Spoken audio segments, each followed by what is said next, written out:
someone asked about, they brought up that this is a ton of research, and they're wondering where to start if they're sharing their faith with someone with apologetics. You're highlighting the importance of apologetics, but it takes a ton of scientific knowledge. There's logic involved. Where do we start?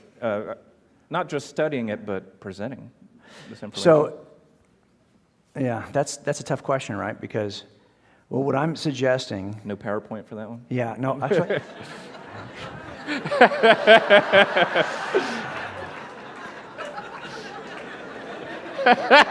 My God.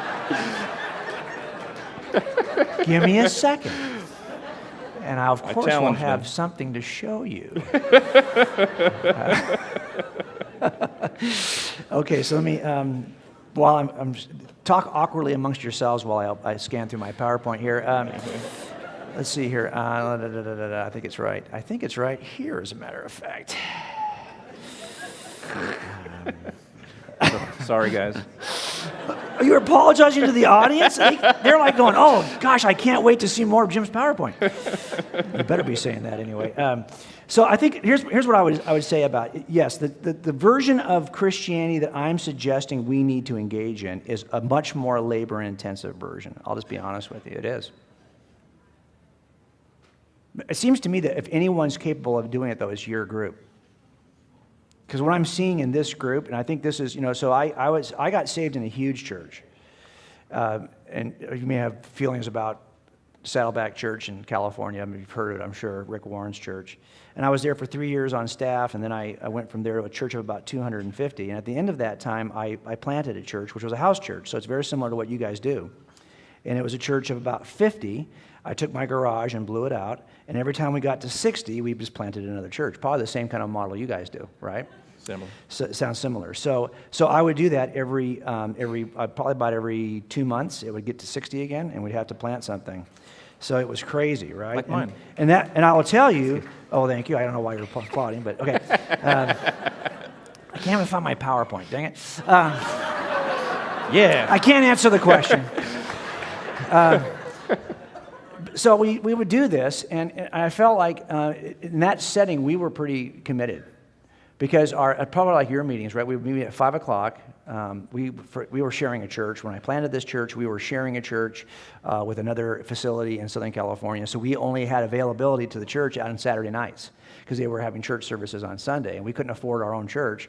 When we finally merged with another church, I planted the house group, and so we were already meeting on Saturday night. So I said, let's just leave it that way because my group was all college-age students. So I said, okay, we're just going to meet on Saturday nights, and we would start at 5 o'clock, and we would be there for 3-4 hours every Saturday night. Then we would go to dinner and close the restaurant down by around 10.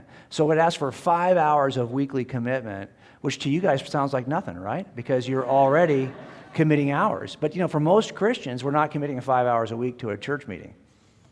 We're just not. So if anyone can do this, it's your group. But I think what you do is you start small.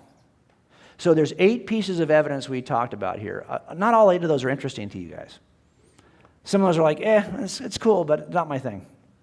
But there's 1 or 2 of those you go, yeah, actually, I can see that. I like that one. Okay, well, that's the one you're going to master. You're going to start small and master something that you already like. Because I've got a background in biology. Somebody came up last night, and she was like, yeah, I have a background in biology, so this resonates. Well, that biology piece, she should be able to master. Because and when God's gifted each of you in some different way to master some small piece of the case. And when you talk to your friends, you're always going to go to your money car. That's going to be that topic. And that's where you're going to go. Now, for a lot of you, you're like, well, yeah, but I haven't really mastered anything yet. Really? Why? Why haven't you? You people in this room, I bet you're all Cavalier fans, aren't you? Really? I hope you enjoyed that last hurrah, okay?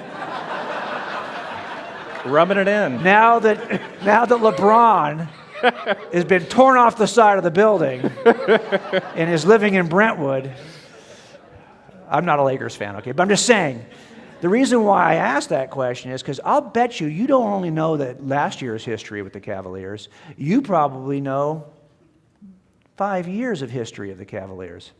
You probably remember when he was in Miami. You probably remember who was on the team when he was in.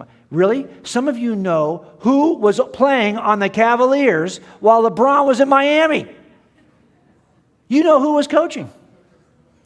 You know how those people got hired and where those players came from and where they went when they reformulated the team and where they're going to be. You actually already know the start, or pretty close, the starting lineup for next year. Really? You're using up a lot of gray matter for that.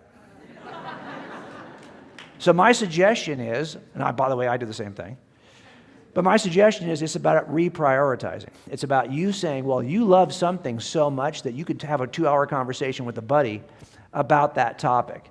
Do you love this that much? That you are ready to have a 2-hour conversation with somebody who's not a believer? And are you able to have a 2-hour conversation without having to go to your holy book? Because if you were going to be talking to me, the minute you went to your holy book, the conversation would end.